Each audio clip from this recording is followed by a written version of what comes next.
Welcome, everyone. I'm excited to kick off our presentation today with the topic of economics. This is the first slide, so I just want to quickly introduce what we'll be exploring. We'll look at key economic principles, current trends, and how they impact our daily lives. So, let's get started and dive into the fascinating world of economics. Let's begin with an overview of today's presentation. We will explore the various dimensions of food security, understand why it is so crucial for India, and examine the different strategies and systems in place to ensure that everyone has access to sufficient, safe, and nutritious food. We will start by defining what food security truly means, moving on to discuss historical challenges like famines and starvation deaths that have affected India in the past. Next, we'll look at how droughts impact food security, highlighting the vulnerability of agriculture to climate variability. We'll also explore who the food-insecure populations are and what features of the public distribution system, or PDS, help address these issues. A key component of food security is the buffer stock, understanding what it is and how it supports the system. We'll then see how the public distribution system works in practice, including the levels of buffer stocks compared to norms for staple grains like rice and wheat. Throughout, we'll connect these points to India's broader efforts, such as the Green Revolution, to improve food production and security. Graphical data, like the production of food grains and levels of buffer stocks, will help us visualize these trends. We'll also discuss the percentage of households experiencing hunger, illustrating the scope of food insecurity within the country. Finally, we'll look at the role of cooperatives and other key institutions, and conclude with an overview of India's current food security system and future prospects. This overview sets the stage for a comprehensive understanding of how India is working toward ensuring food security for all. Let's take a closer look at the dimensions of food security. First, we have availability. This refers to whether food is actually present within the country, whether through local production, imports, or stored stocks from the previous year. Essentially, it's about having enough food physically present somewhere that people can access. Next is accessibility. This is about whether food is within reach of every individual. It's not just about food existing somewhere, it's about people being able to get to it, whether through transportation, infrastructure, or distribution systems. Finally, we have affordability. This dimension emphasizes the economic aspect. Do people have enough money to buy sufficient, safe, and nutritious food? Because even if food is available and accessible, if it's too expensive for many, then food security is still at risk. These three dimensions are interconnected and critical to understanding the overall picture of food security. They remind us that ensuring food security isn't just about food production, but also about making sure everyone can access and afford it. Let's take a closer look at what food security really means. It's not just about having enough food. It's about ensuring that food is available, accessible, and affordable for everyone, all the time. When we talk about vulnerable groups, especially poor households, they're often the most affected when there are issues with food production or distribution. These disruptions can make it even harder for them to get the food they need. That's where systems like the public distribution system, or PDS, come into play. The PDS helps in making food accessible to those in need, particularly during times of crisis. But it's not just about having a system in place. It also requires constant vigilance and proactive government action to intervene when food security is threatened. So overall, food security is a complex issue that depends on effective systems and government oversight to ensure that no one is left behind, especially during challenging times. This ties into the bigger picture of how we manage and safeguard our food resources for all. Let's talk about food security. It's fundamentally about making sure that people in a country have reliable access to enough food at all times. This isn't just about having food occasionally, but ensuring that no one faces hunger or malnutrition. When a country achieves food security, It means that every individual's basic nutritional needs are met consistently. This is crucial because hunger and food insecurity can lead to serious health issues and even loss of life. So, in the broader context of this presentation, understanding food security helps us see how vital sustainable food systems are for the well-being of a nation and its people. When a natural calamity strikes, it often leads to a decrease in the total production of food grains. This reduction can have a ripple effect, making it harder for people to access enough food. When food becomes scarce in affected areas, the prices tend to rise, and some individuals simply cannot afford to buy what they need. This creates a significant shortage, and if the calamity covers a wide area or persists over a long period, it can escalate into a dire situation of starvation. As the shortage worsens, food prices go up even further, exacerbating the problem. In extreme cases, this shortage can lead to famine, which severely impacts food security for entire communities. This highlights how natural calamities can threaten food stability and underscores the importance of resilient food systems. Now, let's talk about ensuring food security. Food security in a country means that everyone has reliable access to enough food. But it's not just about having enough food available. It's also about whether people can actually buy that food. So, the second key point is that all persons must have the capacity to purchase food of acceptable quality, which really highlights the importance of income and affordability. And thirdly, even if food is available and people can buy it, there must be no barriers preventing access. This could include physical barriers, social barriers, or economic obstacles. When we consider these 3 points together, availability, affordability, and access, they form the foundation of food security. It's a comprehensive approach that ties into the overall theme of sustainable development and ensuring that no one is left behind in our efforts to improve global well-being. Let's take a closer look at what food security really means. Food security has several important dimensions that work together to ensure everyone's needs are met. First, there's availability of food. This means that a country can produce enough food within its borders, rely on imports, and also keep stocks from previous years in government granaries. Essentially, it's about making sure there's enough food physically present. But having food available isn't enough on its own. Accessibility is just as critical. This means that food must be within reach of every individual. It's about ensuring that everyone can actually access it. And accessibility isn't just physical, it also involves the capacity to buy that food. So, all persons need to have the means to purchase food of acceptable quality. That brings us to affordability. Even if food is available and accessible, it must also be affordable. This means individuals need enough money to buy sufficient, safe, and nutritious food to meet their dietary needs. Importantly, there shouldn't be any barriers preventing access, whether they're economic, social, or logistical. When all these elements, availability, accessibility, and affordability, are in place, we achieve true food security.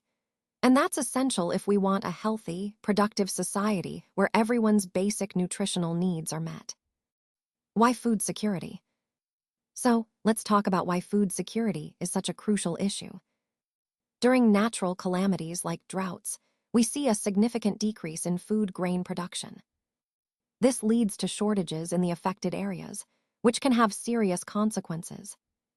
One of the immediate effects is that food prices tend to skyrocket because of the limited supply. And when prices go up, many people simply can't afford to buy enough food to sustain themselves.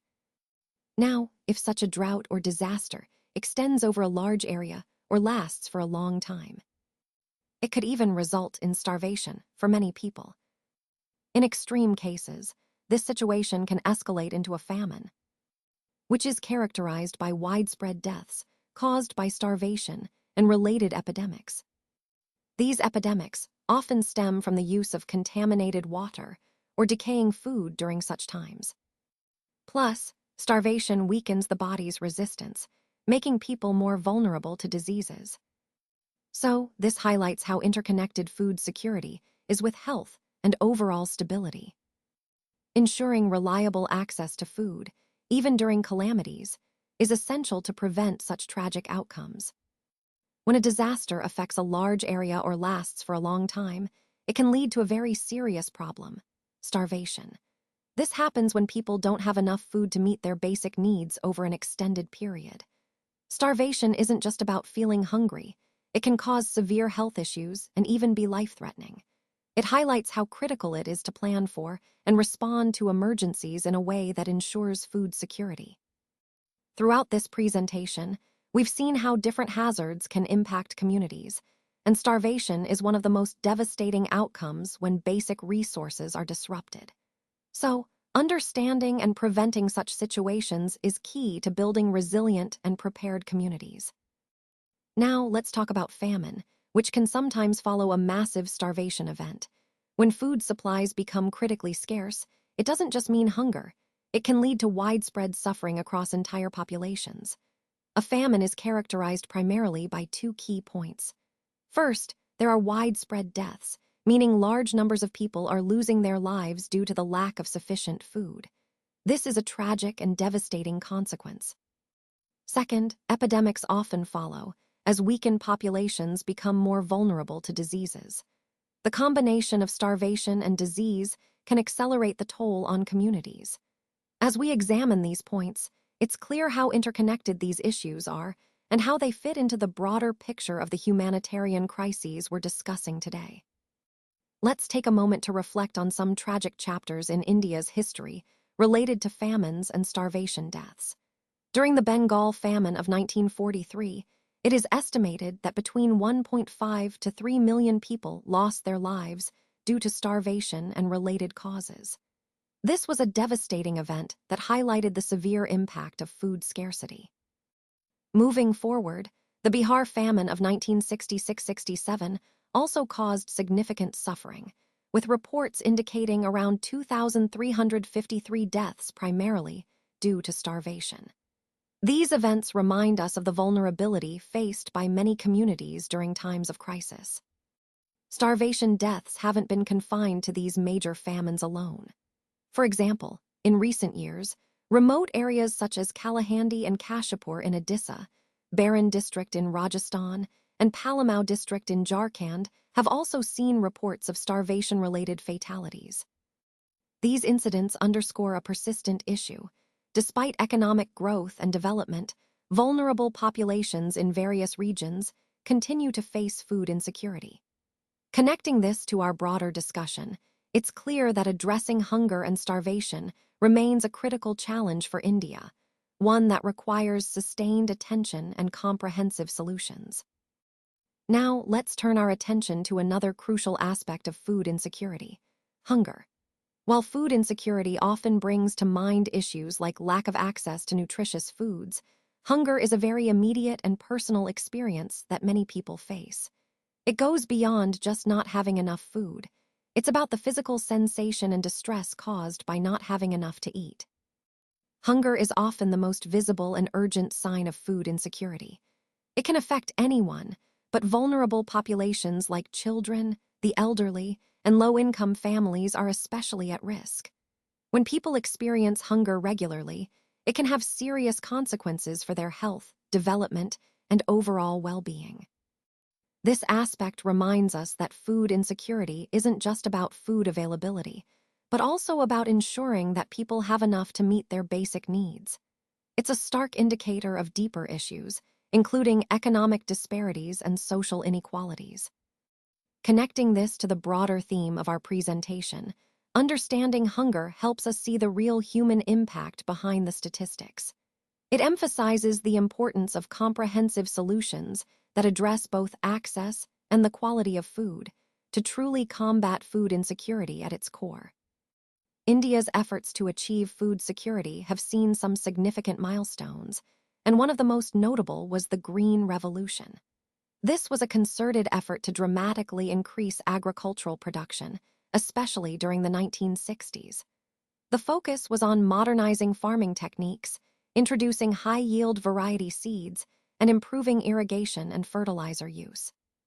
The Green Revolution played a crucial role in transforming India from a food-deficient country into a self-sufficient one, which was a game changer for millions of farmers and millions of people across the country.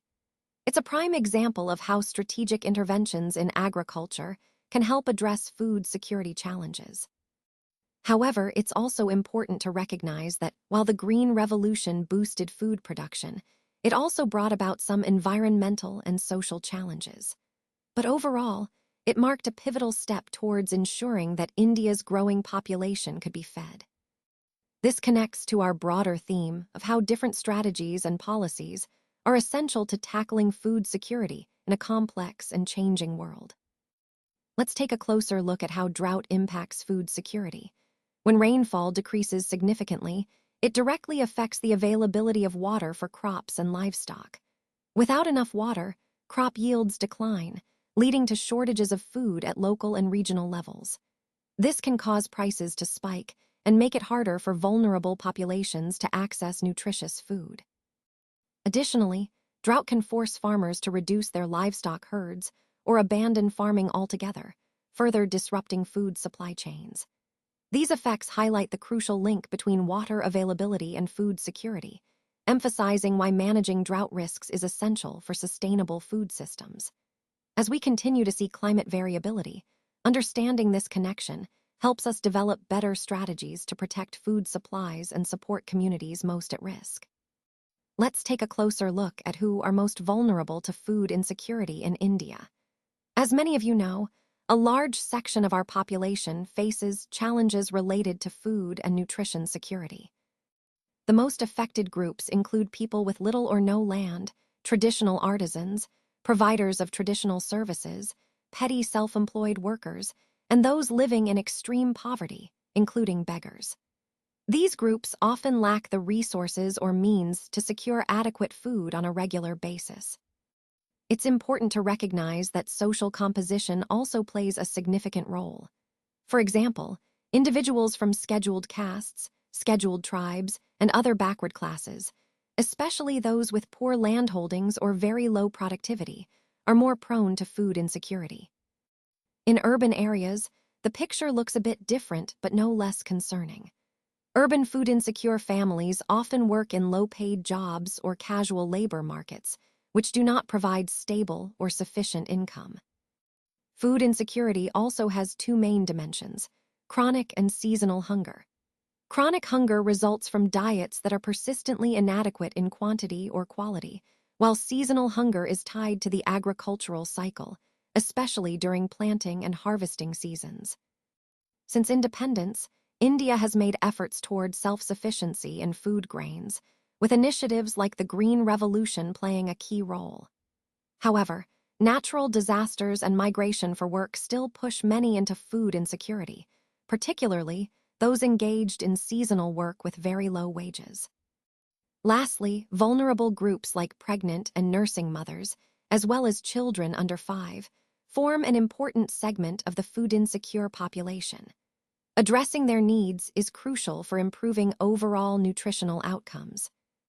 Understanding these diverse factors helps us grasp the complexity of food insecurity in India and underscores the importance of targeted interventions. Since the Green Revolution, India has made remarkable progress in food security. We've managed to avoid famine even during tough weather conditions, which is a significant achievement. Over the past 30 years, India has become self-sufficient in food grains, thanks to the diverse crops cultivated all across the country. This diversity not only helps in maintaining stability, but also in supporting various regions' needs. The government plays a crucial role here, ensuring that food grains are available to the people through a well-designed food security system. This system has two main components. First, there's the buffer stock, which acts as a safety net during times of shortage or crisis. It ensures that the country can meet emergency needs without panic. Second, we have the public distribution system, which helps distribute food grains fairly and efficiently to those who need it most. Together, these components strengthen India's food security and contribute to the overall theme of sustainable development and resilience. Let's take a closer look at Graph 4.1, which shows the production of food grains in India measured in million tons. As you can see, this graph highlights the trends over the years, giving us valuable insights into how food grain production has evolved. It's important because it reflects the country's agricultural productivity and food security status. Notice the fluctuations and growth patterns. These can be linked to various factors like changes in technology, irrigation, weather conditions, and government policies. For instance, periods of significant increase often correspond with the Green Revolution, which dramatically boosted production. Understanding these trends helps us grasp not only the challenges India faces in ensuring food security, but also the progress made over time. It ties into our overall theme of agricultural development and sustainability, emphasizing the importance of continuous improvement in production techniques. In essence, this graph isn't just about numbers. It's a story of India's agricultural journey and its ongoing efforts to meet the growing food demand of its population. Buffer stock is essentially the reserve of food grains, mainly wheat and rice, that the government keeps. This stock is managed by the Food Corporation of India, or FCI. The FCI purchases surplus wheat and rice directly from farmers at a price set in advance, called the Minimum Support Price, or MSP. This MSP is announced every year to encourage farmers to produce more food grains. The idea behind creating a buffer stock is to ensure that we have enough food grains to meet the needs of areas facing shortages, especially during times of crisis or poor harvests. It also helps support poorer sections of society by providing food grains at a price lower than what they would normally pay in the open market. This discounted price is known as the issue price. So, in essence, buffer stock acts as a safety net, helping stabilize food supply, support farmers, and ensure food security for vulnerable populations. It's a key part of the broader effort to maintain food stability and affordability across the country. Now, let's talk about the Public Distribution System, or PDS. Essentially, it's a system through which the Food Corporation of India, or FCI, distributes food that's procured directly from farmers. This food is then made available to the public through government-regulated ration shops, which are often called fair price shops. These shops stock essential food grains, sugar, and even kerosene used for cooking. Rationing in India actually began back in the 1940s, during the Bengal famine, as a way to manage food scarcity and ensure that everyone had access to basic necessities. Moving forward to the mid-1970s, the government introduced 3 key food intervention programs to address food security more effectively. The first was the public distribution system itself, focusing on food grains. The second was the Integrated Child Development Services, or ICDS, which aimed to improve nutrition among children and pregnant women. And the third was the Food for Work scheme, which used employment to help people access food while contributing to community projects. All these initiatives are interconnected and are part of a broader effort to ensure food security and social welfare across the country. They form the foundation of India's approach to managing food resources and supporting vulnerable populations. Let's talk about the current status of the Public Distribution System, or PDS, which is a crucial part of India's efforts to ensure food security for its people. Back in 1992, the government introduced the revamped Public Distribution System, or RPDS, aiming to improve coverage and efficiency. Then, in June 1997, we saw the implementation of the Targeted Public Distribution System, or TPDS, which was designed to focus specifically on helping the poor across all areas. This shift was important because it aimed to make sure that those who needed support the most actually received it. Later, in the year 2000, 2 special schemes were launched to further assist vulnerable groups. The first is the Antyodaya Anna Yojana, or AAY, which targets the poorest families, and the second is the Annapurna Scheme, or APS, focused on providing food security for the elderly who are destitute and may not have other means of support. All these steps show how the PDS has evolved over time, becoming more targeted and efficient. These efforts are closely connected to our overall goal of ensuring food security for all sections of society. Let's take a closer look at Table 4.3, which highlights some important features of PDS or product data sheets. Now, These features are essential because they give us a comprehensive understanding of the product's specifications and characteristics. First, you'll notice that PDS provides detailed technical information, which is crucial for ensuring proper usage and compatibility. It also includes safety data, helping users handle the product responsibly and reduce risks. Another key point is that PDS often contains application guidelines, offering practical advice on how to best utilize the product in different scenarios. This connects directly to our overall goal of understanding how to effectively select and use products in various contexts. So, by paying attention to these features, we can make more informed decisions, ensuring safety, efficiency, and optimal performance. Let's take a closer look at Graph 4.2, which shows the levels of buffer stocks versus the established norms for rice and wheat, measured in million tons. As you can see, this graph provides a visual comparison between the actual stock levels held and the recommended standards. These buffer stocks are crucial because they act as a safety net to ensure food security during periods of supply disruptions or price volatility. What stands out here is how, in some periods, the actual stocks significantly exceed the norms, indicating ample reserves to meet unexpected demand or emergencies. Conversely, there are times when stocks fall below the recommended levels, which could signal potential vulnerabilities in the supply chain or stock management practices. This comparison is vital because it helps us evaluate whether current buffer stocks are adequate to safeguard against market shocks and ensure stability. It ties into the overall theme of our presentation, emphasizing the importance of maintaining optimal stock levels to support food security and economic stability. By monitoring these levels carefully, policymakers can make informed decisions to adjust stocks as needed, balancing costs with the need for preparedness. This graph, therefore, underscores the ongoing need for strategic stock management in our agricultural policies. In India, cooperatives play a crucial role in ensuring food security, especially in the southern and western regions. These cooperative societies often set up shops that provide low-priced goods, making essential items more accessible to poor communities. This kind of collective effort helps to bridge the gap between food availability and affordability.